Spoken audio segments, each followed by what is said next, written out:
왕이신 그리스도 주일에 허락하신 하나님 말씀 함께 받겠습니다. 허락하신 계시의 말씀은 구약성경 미가서 6장 6절로 8절 말씀까지를 하나님 허락하신 말씀으로 함께 받겠습니다. 구약성경 미가서 6장 6절로 8절 말씀, 구약성경 1296면 어간 말씀이 기록이 되어져 있습니다.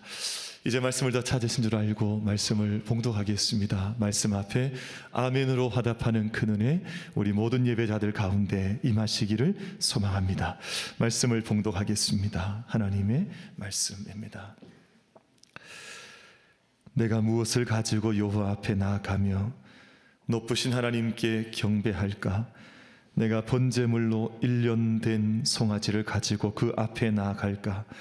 여호와께서 천천의 순양이나 만만의 강물 같은 기름을 기뻐하실까?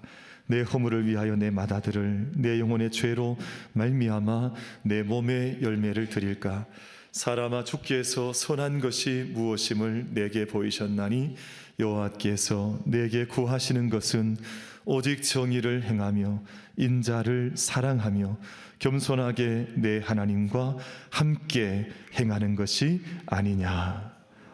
아멘. 왕이신 그리스도 주일에 주의 전에 올라오신 우리 모든 예배자들을 또 주님의 이름으로 또 환영하고 또 주님의 평강의 문안을 전합니다. 우리 시온 찬양대 귀한 찬양 감사합니다.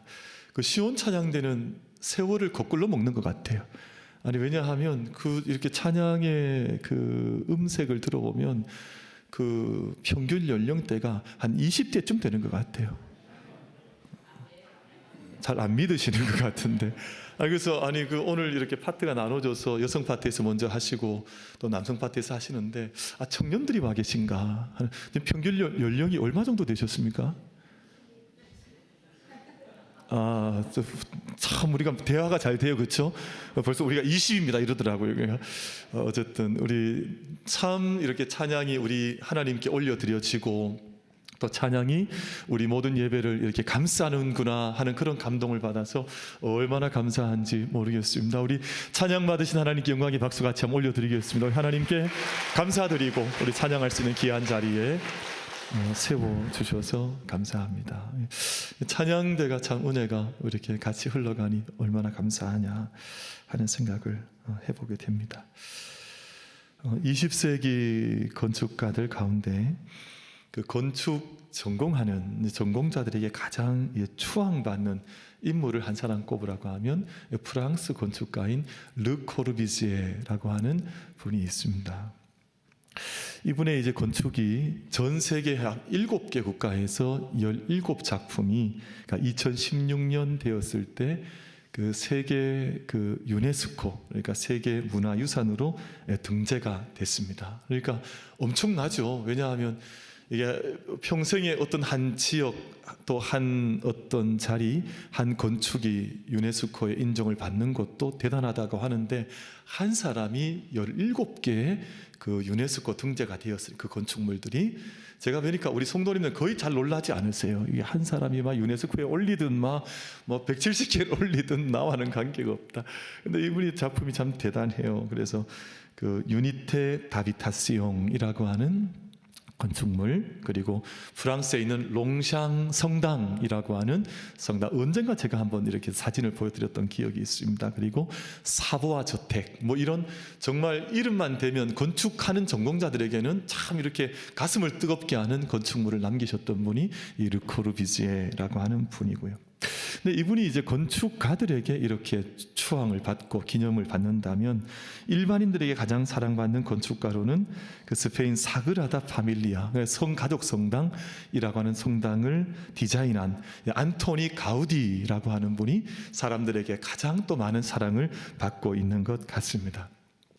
근데 두 분이 독특한 것이 비슷한 세대에 태어났습니다. 이 두 분 나이 차이가 35살밖에 되질 않아요. 그런데 한 분은 전통, 이제 아주 오래된 고딕 또는 전통, 그러니까 이 조금은 이제 역사 깊은 건축을 남겼던 그 마지막 끝자리를 차지하고 있고, 또 한 분은 새로운 이제 건축의 문을 열어 제쳤던 현대 건축의 아버지라고 부를 만한 건축을 열어갔으니까 대단히 독특하죠. 왜냐하면 한 분은 한 시대의 끝자락을 부여잡았고 한 분은 새 시대를 열면서 각자 자신만의 건축, 자신만의 집을 지어가면서 우리들에게 영감을 주거나 또 도전을 하니까 어쨌든 이 건축의 귀한 일꾼들의 그 모습, 그들의 건축이 우리에게 주는 의미가 있구나 하는 그런 생각을 해보게 됩니다.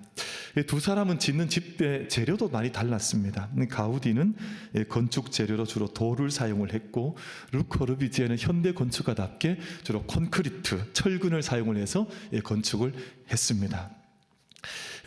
사진을 하나 보여드리려고 하는데 언젠가 보여드렸던 것 같아요. 가우디 가족 성당이죠. 이게 너무너무 화려한 수많은 곡성들, 수많은 문양들, 수많은 색채가 이제 전 건축 속에 담겨져 있어서 그냥 그 앞에 서면 이야 이런 그냥 탄성을 바랄 수밖에 없는 그런 건축을 이제 가우디가 남겼습니다. 특징은 아름다운 곡성과 장식, 화려한 색채와 컬러. 한마디로 저 건축은 이제 화려함의 끝판왕이다. 너무너무 화려하게 건축을 했던 양식을 자랑하고 있습니다. 근데 제가 처음 소개해드렸던 르 코르비지에는 두 분의 나이 차이는 35살밖에 나지 않는데 전혀 다른 건축을 했습니다. 그분의 르 코르비제라는 분의 건축의 목적은 기계 같은 건축을 해야 되겠다. 왜냐하면 당시 기계가 막 발달을 하고 과학이 이제 문명이 일어서던 때였기 때문에 기계를 통해서만 기계 같은 양식이 있어야만 우리가 모든 사람이 행복하게 살 수 있구나 이런 생각을 했던 것 같아요. 그래서 건축에도 그런 기술이 다 접목이 됐습니다. 특별히 당시는 2차 세계대전 직후라 이제 살 집이 별로 없었어요. 그러니까 가장 값싼 방법으로 가장 빠르게 그리고 통일된 집들을 줘야 많은 사람들이 집을 얻을 수 있었기 때문에 집을 그런 식으로 지었습니다. 두 번째 사진을 좀 보여드리고 싶은데 저 사진의 집은 유니테 다비타시옹 프랑스에 있는데 저 건축이 이 땅에 있는 모든 아파트의 아버지입니다. 그러니까 처음으로 지어졌던 아파트 유니테 다비타시옹 모든 사람들이 함께 들어와서 살 수 있도록 조금 전 보았던 이제 가우디의 작품과는 전혀 다른 건축을 지으면서 이 시대에 필요한 건축의 양식을 지어갔습니다. 제가 이제 저 두 가지를 보여드리는 이유는 말씀 앞에 좀 말씀을 드리는 이유는 건축가들만 집을 짓지는 않아요. 건축가들만 집을 짓고 건축가들만 건축의 주인공이 되는 것은 아니라 모든 존재가 자신만의 집을 짓고 또 자신만의 방법을 따라서 자신의 재료를 통해서 집들을 지어 나가고 있습니다. 오늘이 이제 어떤 날이냐 하면 제가 이제 몇 번 우리 최석경 목사님께서도 예배를 인도하시면서 말씀을 하셨는데 왕이신 그리스도 주일입니다. 이게 무슨 뜻이냐 하면 올해가 세상 달력으로는 아직 한 달이 남아져 있지만 우리 교회력으로 볼 때는 오늘이 마지막 주일입니다. 그리고 이제 다음 주가 되면 대림절 첫째 주를 맞이하면서 새로운 한 해의 첫 시간을 맞이하거든요. 그래서 저희가 오늘 말씀을 통해서 우리가 돌아보고 싶은 것이 뭐냐 하면 말씀의 빛을 통해서 조명받고 싶은 것이 뭐냐 하면 나는 올해 어떤 집을 지어왔냐는 거예요. 나는 어떤 건축을 어떤 재료를 통해서 나는 어떤 빛으로 내 믿음의 집들을 짓고 내 믿음의 건축의 그 결과를 가지고 예배의 자리에 올라왔을까 하는 겁니다. 여러분들 우리가 이거 숙제를 학교에서 내자 선생님들이 그러면 아이들이 학교 올라올 때 자기 숙제한 걸 옛날에 저도 그런 경험이 남아 있는데 자기가 이렇게 신문지로 공예를 해서 지었던 집을 짓고 이제 선생님 앞에 내어놓는 시간이 있거든요. 근데 오늘 제 느낌은 그렇습니다. 오늘 우리 예배가 그런 모습으로 하나님 앞에 나아가는데 우리 교회력으로 보면 마지막 주일을 맞이했습니다. 그러면 저희가 오늘 이제 12월 마지막 송구영신 예배는 아니지만 오늘 저희가 교회력으로 마지막 주일을 맞이하면서 나는 어떤 건축으로 나는 어떤 집으로 내 집을 내가 단순하지만 정말 하나님 기뻐하시는 집을 지었네. 나는 좀 단아하게 정말 그 안에 숨어있는 참 아름다운 모습을 가지고 하나님께 내 집을 올려드리고 내 삶의 건축을 하나님께 올려드리고 있는가.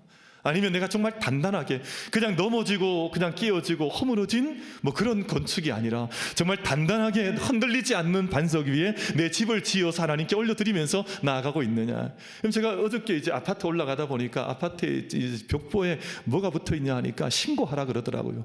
벽이 금가 있거나 뭐 끼어져 있는 부분이 있으면 아파트 신고하라. 이게 이렇게 벽보에 저기 광고에 붙어 있길래 그렇게 오래 지어진 집은 아닌데 이제 뭐 10여 년 이제 얼마 지나가는데 이 벽이 금이 가거나 막 이렇게 흔들리거나 한 것을 신고하라 그러니까 무슨 하자가 있나 이런 생각을 잠시 했었거든요. 오늘 제가 그런 주간을 하나님 앞에 보냅니다. 오늘 우리 모든 예배자들, 우리 믿음의 집을 지금까지 잘 지어오신 집이 있을 겁니다. 오늘 그 집을 하나님께 올려드리고 하나님께 하나님 저는 이런 인생의 집을 우리 하나님 앞에서 세워왔습니다. 하나님 뭐 가우디도 집을 짓고 르코르비조도 집을 지어서 그 이름을 남기고 있는데 하나님 앞에 기억될 만한 믿음의 집들을 함께 다시 한번 온전히 정돈해서 하나님께 올려드리고 다시금 지어가야 할 한 해의 삶을 함께 열어나갈 수 있는 복된 예배, 약속이 있는 예배 자리를 함께 섬겨갈 수 있는 우리 모든 예배자들 다 되시기를 주님의 이름으로 축복합니다. 근데 오늘 저희가 읽은 말씀이 이제 선지서 가운데 미가서라는 말씀인데 주전 약 7세기, 주전 8세기 지금으로부터 아주 시간적 간격은 먼 시대에 하나님 말씀을 예언했던 선지자의 말씀을 제가 읽었습니다만 어찌 보면 이 말씀은 여러분 보편적인 말씀인지라 오늘 우리에게도 여전히 적용되어지는 말씀인데 그럼 그 시대에 미가 선지자 또는 이사야 선지가 활동했던 그 시대의 백성들과 이 땅의 지도자들은 그 땅의 지도자들은 하나님 앞에 참된 예루살렘 건축을 잘 감당하지를 못했습니다. 이것이 문제거든요. 오늘 우리는 함께 하나님 앞에서 집을 잘 지어 가십시다 라고 말씀을 전하지만 그 시대 상황을 봤더니 그 시대에 미가 선지자가 살았던 그 시대 말씀이 선포됐던 때에는 건축이 아름답지 못했습니다. 그들 앞에 예루살렘 성전이 있었습니다. 그들 가운데 예루살렘 이스라엘이라고 하는 거룩한 나라를 하나님께서 허락해 주셨습니다. 그러면 그들의 건축이 아름다워야 하지 않겠어요? 그들의 건축이 영광스러워야 하지 않겠습니까? 그 건축을 보는 자들마다 영감을 받고 이런 건축이 있으니까 그 앞에 설 때마다 나도 이런 집 지어 나가야지 한 영혼도 그렇게 집을 지어 가야 될 텐데 그들의 예루살렘과 이스라엘의 건축이 그렇게 아름답지를 못했다. 이것이 미가서 말씀 속에 기록이 되어져 있습니다. 이런 말씀 가운데에서 말씀을 좀 같이 읽어보려고 하는데 미가서 3장 10절로 12절 말씀 자막이 준비가 되어져 있으니까 성경 못 찾으실 분 찾으시되 같이 한번 보면 좋겠습니다. 그럼 3장 10절 말씀에 미가 선지자가 무슨 이야기를 하냐 하면 시온을 피로 건축하는구나, 그리고 예루살렘을 죄악으로 건축하는구나. 그러면 한 도성이 한 영혼의 집을 지어 나갈 때 정말 거룩하게 튼튼하게 정말 단단하게 집을 지어 가야 하는데 그 건축이 피 흘림 가운데에서 죄악 가운데에서 예루살렘이 정말 거룩한 도성 아니에요? 거룩한 성이라고 하는 그 정말 아름다운 별명을 가지고 있는 성읍인데 그 성을 죄악으로 건축해 나가는구나. 그 죄악의 건축, 피의 건축에 대해서 미가 선지자가 이렇게 지적을 예언의 선포를 하고 있는 상황입니다. 이어지는 11절 말씀 보시면 그들의 우두머리들은 뇌물을 위하여 재판하며 그들의 제사장은 삭슬을 위하여 교훈하며 그들의 선지자는 돈을 위하여 점을 치면서도 하나님께서 우리 여전히 지키지 않느냐 하는 거짓된 말 속에 모든 지도자들이 멈춰서 있으니까 그 시대가 피 위에 죄악 위에 예루살렘 성이 건축되어져 가지 않느냐 하는 이 말씀이 오늘 미가서를 통해서 선포가 되고 있습니다. 이어지는 12절 말씀 계속해서 이어서 보시면 이러므로 너희로 말미암아 시온은 갈아엎은 밭이 되고 예루살렘은 무더기가 되고 성전에 사는 수풀에 높은 것이 되리라. 모든 것들이 황폐해져 가지 아니하더냐 하는 이 말씀을, 가슴 아픈 말씀을 미가 선지자가 그 시대를 향해서 선포하는 말씀이 미가서 가운데 기록이 되어져 있습니다. 근데 여러분, 우리가 항상 하나님의 경고와 예언의 말씀을 받을 때마다 이걸 잘 생각하셔야 하는데 하나님께서 우리를 심판하시기 위해서 심판하시는 것은 절대 아닙니다. 하나님께서 우리를 그저 진노를 쏟으시기 위해서 진노하시는 하나님이 절대 아니셔서 그게 얼마나 감사한지 몰라요. 여러분, 사람들은 어떤 때는 그냥 자기 분노를 참지 못해서 분노를 발하거나 쏟아내는 경우들이 얼마나 많아요. 근데 하나님께서 이 진노를 말씀하신 이유는, 이 심판을 말씀하신 이유는 너희의 모든 건축이 다시 지어지기를 원한다. 너희의 모든 삶이 새롭게 지어지기를 원한다. 그럼 그런 경우도 우리가 맞이할 때가 있지 않습니까?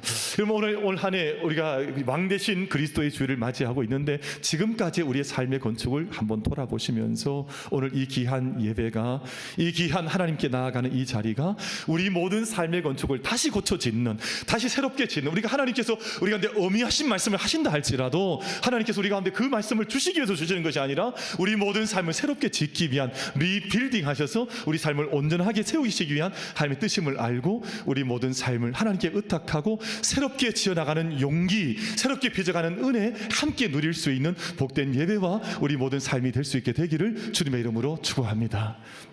우리 한번 좌우에 계시면, 제가 숨이 차서 좀 쉴라 그래요. 우리 좌우에 계신 분들과 한번 잠깐 인사하겠습니다. 주님 앞에서 새롭게 건축하시기를 축복합니다. 서로 한번 인사하겠습니다. 우리 새롭게 건축하시기를 축복합니다. 하나님께서 새로운 기회도 주시고 또 새로운 약속도 능력도 주시니 우리 모든 삶이 왕이신 그리스도 앞에서 함께 예배드리는 동안 새롭게 온전하게 지어져가는 은총이 우리 모두에게 임하시기를 주님의 이름으로 축복합니다. 그랬더니 사람들이 물은 거예요. 아니 하나님께서 우리 가운데 새 포도주 먹게 하시고 새 무화과 나무에 거하게 하시면서 이 새로운 시대를 살게 하신다면 우리가 하나님께 어떻게 나아가면 좋겠습니까? 우리가 하나님께 더 가까이 나아가고 하나님 마음에 좀 들려면 어떻게 하는 것이 정말 합당하겠습니까? 이것을 하나님 앞에서 또 선지자 앞에서 이스라엘 백성들이 질문을 해서 질문을 던지게 된 겁니다. 뭐 이런 질문이죠. 하나님, 어떻게 하면 우리가 어떻게 하면 하나님께서 만족하시겠습니까? 어떻게 하면 하나님께서 복을 주시겠습니까? 그 질문을 던지면서 6절과 7절 가운데 그 당시에 많은 사람들이 생각했던 그 생각이 6절과 7절 속에 이렇게 담겨져 있습니다. 우리 6절과 7절 말씀도 우리 같이 한번 합독해서 우리 2절 말씀도 같이 한번 받겠습니다. 같이 읽어봅니다. 시작. 내가 무엇을 가지고 여호와 앞에 나아가며 높으신 하나님께 경배할까? 내가 번제물로 1년 된 송아지를 가지고 그 앞에 나아갈까? 여호와께서 천천의 순양이나 만만의 강물 같은 기름을 기뻐하실까? 내 허물을 위하여 내 맏아들을 내 영혼의 죄로 말미암아 내 몸의 열매를 드릴까? 우리가 하나님께 어떻게 나아가면 좋겠습니까? 하나님께 무엇을 가지고 나아가면 하나님께 모든 것을 받으셔서 기뻐서 우리 가운데 이 모든 것 받으시고 우리에게 복을, 은혜를 허락하시겠습니까? 라는 질문과 함께 1년 된 숫송아지를 바치면 하나님께서 기뻐하시겠습니까? 아니면 천천의 순양이나 수많은 순양들과 또 만만의 강수 같은 기름의 제사를 드리면 하나님께서 기뻐하지 않으시겠습니까? 때로는 심각한 말도 하죠. 혹은 내 맏아들을, 혹은 내 삶의 모든 것들 힘을 다해서 드리면 하나님 기뻐 받으시겠습니까? 이런 질문들을 많은 사람들이 쏟아낸 거예요. 근데 많은 사람들이 이 오류 속에 때로는 이런 그릇된 생각 속에 빠져서 가는 경우들이 많아요. 이 많은 정말 완벽할 것 같은 이 희생제사를 드리면 하나님께서 받지 않으시겠느냐 하는 생각을 하는데, 근데 오늘 말씀에 하나님께서 정답을 아주 간명하게, 아주 단순하게 세 가지 주제의 말씀을 8절 말씀 속에 담아주시는데, 오늘 8절 말씀을 우리 마음속에 같이 담으면서 이 말씀을 같이 한번 받겠습니다. 우리 8절 말씀 같이 받겠습니다. 시작. 사람아, 주께서 선한 것이 무엇임을 내게 보이셨나니 여호와께서 내게 구하시는 것은 오직 정의를 행하며 인자를 사랑하며 겸손하게 내 하나님과 함께 행하는 것이 아니냐. 아멘. 하나님께서 정말 기뻐 받으시는 진정한 제사가 있다는 것입니다. 하나님께서 인생의 집을 바라보실 때 인생의 집을 잘 짓고 있다, 너의 집이면 족하다 하는 하나님의 기뻐하시는 집이 있다는 것을 오늘 8절 가운데서 말씀을 해주시는 것이거든요. 여러분, 앞에 말씀드렸던 많은 번제들도 의미가 없는 것은 아니지만 하나님과의 관계와 또 하나님께서 우리 가운데 펼쳐주셨던 이 모든 세상과의 관계, 이웃들과의 관계 속에서 하나님께서 받으시는 제사가 있으시다 하는 것을 말씀을 하셨습니다. 그럼 오늘 8절 말씀 참 따뜻하지 않아요? 이렇게 말씀하잖아요. 사람아, 우리 부르시는 거예요. 우리 한 사람 한 사람 불러주시면서 주께서 선한 것이 무엇임을 내게 보이셨나니 여호와께서 너에게 구하시는 것이 오직 정의를 행하며 인자를 사랑하며 겸손하게 내 하나님과 함께 행하는 것이 아니냐. 참 단순하게 말씀하셨습니다. 참 심플하게 우리 가운데 가야 할 길을 하나님께서 우리 가운데 보여주셨습니다. 그럼 참 이게 저도 이렇게 짧게 살아보지만 참 삶이 꼬이면요, 복잡하면 참 복잡해져서 그 안에서 사람이 헤매더라고요. 길도 찾지 못하고 어떻게 가야 할지도 알지 못하고 만족하지도 못하고 기뻐하지도 못하고 그렇게 사람들이 살아가는 것을 볼 때가 많습니다. 그럼 예수님께서 무슨 말씀하시냐 하면 예할 것은 예하라, 또 아니어할 것은 아니어하라, 이에서 지나는 것은 악이라고 말씀하셨습니다. 그러니까 믿음의 삶을 살 때 단순하게 하나님 앞에서 우리가 충분히 이해할 수 있거든요. 우리가 그 영적으로 성령께서 깨우쳐 주시면 우리가 이해할 것이 무엇인지를 알게 하시고 그 길을 걸어가게 하시는데, 자꾸만 꼬아버리면 이게 좀 복잡해져 버리면 자기가 걸어가야 할 길을 알지 못하고 그에서 지나는 삶을 살기 때문에 아까운 데 머무는 삶을 살아가게 되더라, 그렇게 말씀을 하신 거죠. 예수님께서 모든 수많은 그 구약의 율법들과 계명들 가운데에서 이 모든 것들을 하나로 이렇게 참 모으셔서 두 가지 계명을 주셨는데, 단순하셨는데, 하나님 사랑하고 내 이웃을 내 몸과 같이 사랑해라. 이 안에 온 율법과 온 선지자의 강령이 이 두 가지 안에 다 담겨 있다. 하나님 사랑하고 내 이웃을 내 몸과 같이 사랑해라.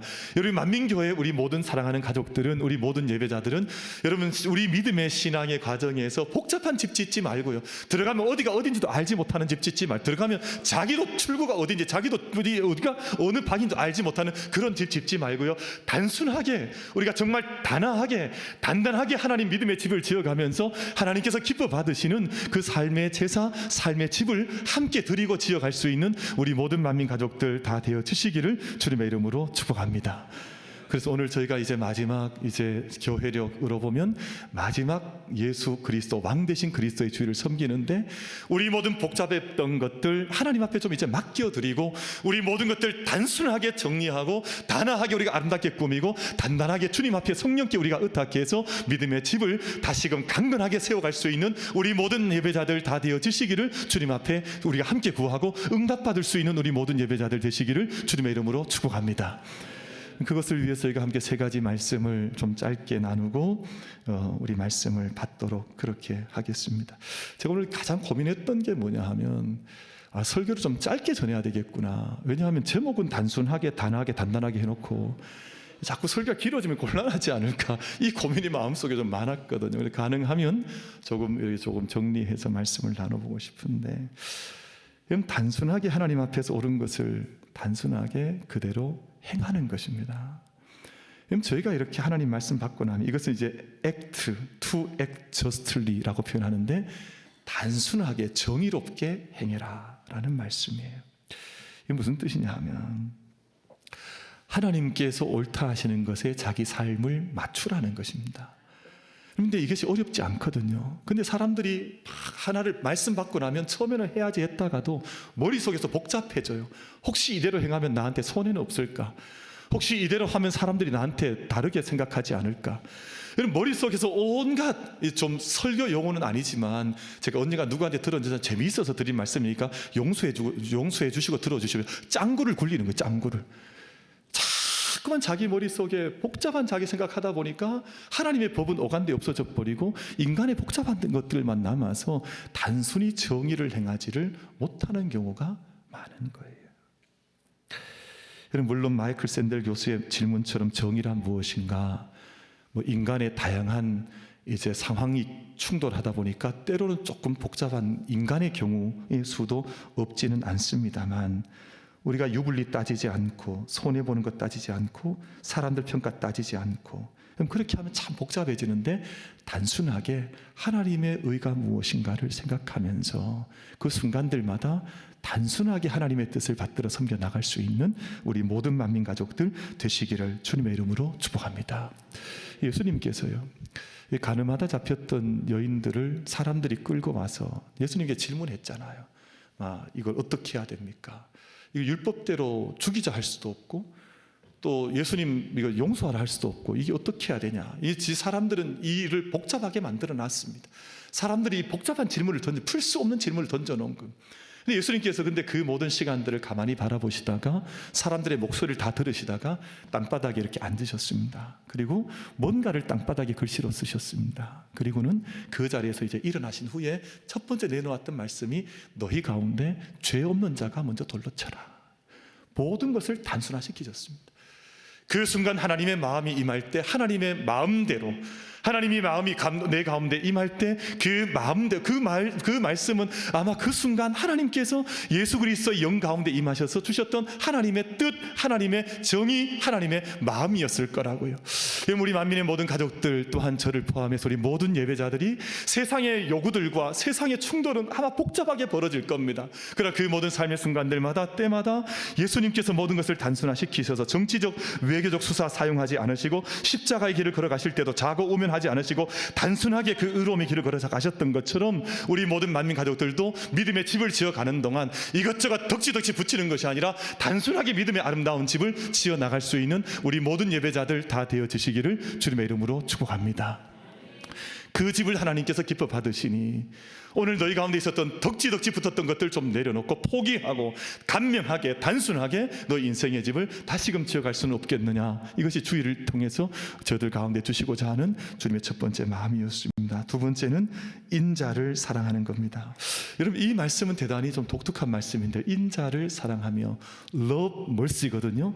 그러니까 사랑을 사랑하라는 뜻입니다. 이 mercy라는 말은 헤세드라는 말이 하나님의 가장 귀하신 성품이요 구약 성경 가운데 가장 아름다운 단어 가운데 한 단어인데 이 하나님의 성품인 헤세드 자체를 기뻐하고 즐거워하고 삶의 아름다움으로 삼으라 하는 것입니다. 다시 말하면 단아하게 사랑할 수는 없겠느냐. 그럼 저희는 사랑을 해도 군더더기가 너무 많아요.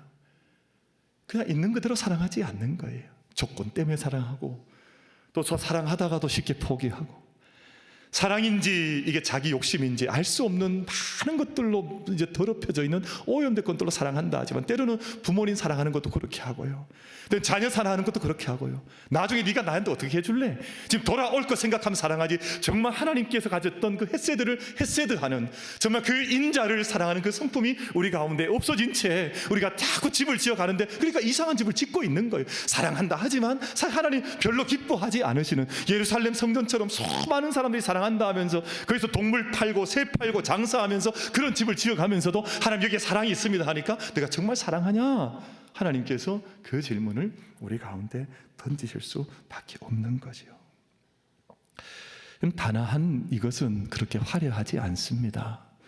그럼 단아하다 하는 것은 화려하지 않지만 그 안에 정말 잔잔한 아름다움이 있다 그래요. 그럼 단아함이라고 하는 것은 요란스럽지 않습니다. 그러나 그 안에 깊은 울림과 진정이라고 하는 것이 참된 사랑이라고 하는 것이 그 안에 있는 것이거든요.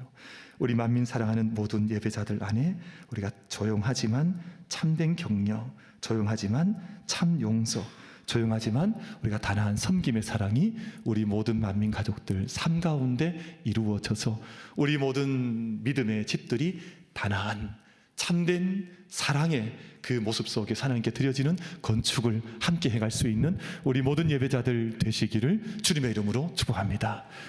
마지막 한 가지 말씀드리고 말씀 맺겠습니다. 하나님과 겸손히 걷자 하는 겁니다. Walk humbly. 주님 앞에서 겸손하게 걷는다는 말씀이 어떤 뜻이냐 하면 하나님과의 관계가 단단하다는 뜻입니다. 하나님과 함께 걷는다. 하나님과 함께 걷는 것을 내가 즐거워하고 포기하지 않는다는 겁니다. 저도 오늘 이제 왕이신 그리스도의 주의를 하나님 앞에 함께 섬겨드리고 있는데 저도 제 지어왔던 집들을 돌아봐야 되지 않습니까? 근데 말씀 앞에 이 말씀을 대어놓고 보니까 조명해 보니까 이렇게 잘 하질 못했던 것 같아요. 수많은 사람들의 이야기, 하나님과 함께 걷는다 하면서도 사실은 사람들의 이야기들 속에서 이리저리 이렇게 끌려다니면서 또 걸어왔던 시간들은 아니었을까. 지난 2025년에 한 해의 영적 캘린더를 돌아보니 많은 일들이 있었지만 정말 하나님과 함께 겸손히 동행하는 시간들은 얼마였을까 하는 생각을 가져보는 겁니다. 우리 사랑하는 모든 성도 여러분, 하나님과 함께 걷기에 신중할 수 있는 우리 모든 예배자들 다 되시기를 주님의 이름으로 축복합니다. 주님께서 앞에 가고 계신가? 또 주님 내 옆에 함께 걷고 계신가? 또 주님께서 지금 내 등 뒤에서 함께 나를 응원해 주시면서 함께 걷고 계신데 그 모든 주와 함께 겸손하게 주님과 함께 걷는 그 걸음을 나는 어떻게 걷고 있는가를 돌아보는 것입니다. 근데 감사한 것은 여러분, 하나님과 함께 걷는 사람은 좀 흔들릴 수는 있어도 이 가운데에서 주님 앞에서 쉽게 이 모든 걸음에서 포기하지 않더라고요. 때로는 왜 바람이 왜 없겠습니까? 누군들 바람이 없겠습니까? 그런데 하나님과 함께 걷는 사람은 끝내 그 바람 가운데 넘어져 쓰러지지 않고 끝내 그 걸음을 하나님과 함께 걷는 걸음을 걸어가더라고요.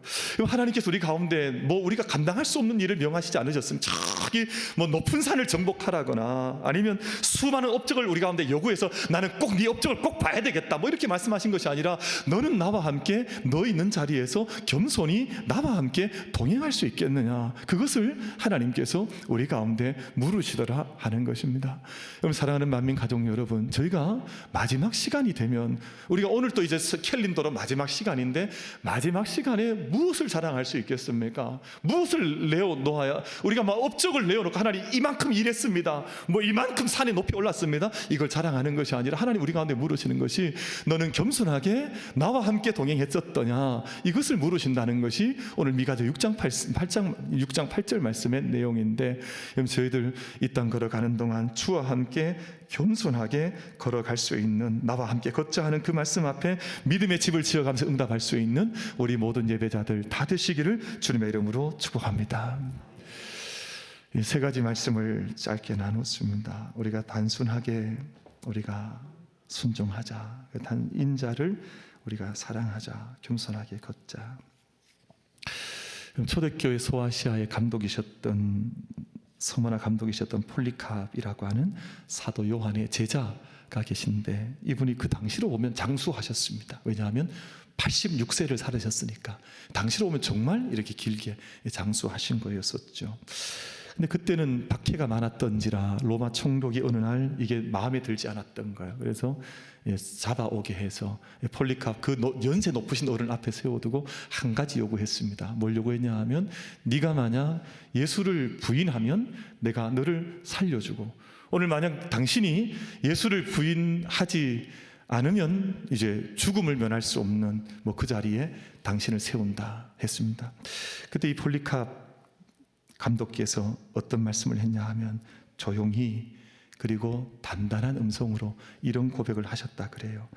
86년 동안 내가 그분을 섬겨오는데 그분은 단 한 번도 나를 해롭게 하신 적이 없습니다. 어찌 내가 나를 구원하신 나의 왕을 내가 배반하겠습니까? 라는 말과 함께 화형을 당하셨거든요. 근데 그때 많은 감동이 있었다 그래요. 그분의 순교와 함께 그 당시에 복음이 더 영광스러워졌고, 수많은 사람들 가운데 그 모습 보면서 믿음의 걸음을 걷고자 하는 사람들이 정말 불길같이 일어났다 그러거든요. 오늘 아마 우리 시대가 많은 사람들이 하나님을 바르게 섬기지 못하는 이유는 아마 오늘 우리 가운데 말씀하는 외적인 것들은 또 화려하게 아마 더 멋들어지게 하기 위해서 많은 것들을 수식하고 많은 것들을 덕지덕지 붙여가지만, 정말 하나님 앞에 단순하게 하나님 정의를 행하고 정말 인자를 정말 사랑하는 그 마음을 가지고 겸손히 하나님과 함께 걷는 것들은 많이 사라졌기 때문에 오늘 우리 가운데 많은 여러 가지 문제들이 나타나는 것 아닌가 하는 생각하거든요. 이 시간 저희 예배하는 우리 모든 만민의 가족들, 오늘 왕이신 그리스도의 주일로 예배하며 나아가는데 그분 앞에서 우리가 정말 단순하게 그리고 단하게 단단하게 우리 모든 믿음의 삶을 우리 생명 다하는 그날까지 걸어가기를 다짐할 수 있는 우리 모든 예배자들 다 되어지시기를 주님의 이름으로 축복합니다.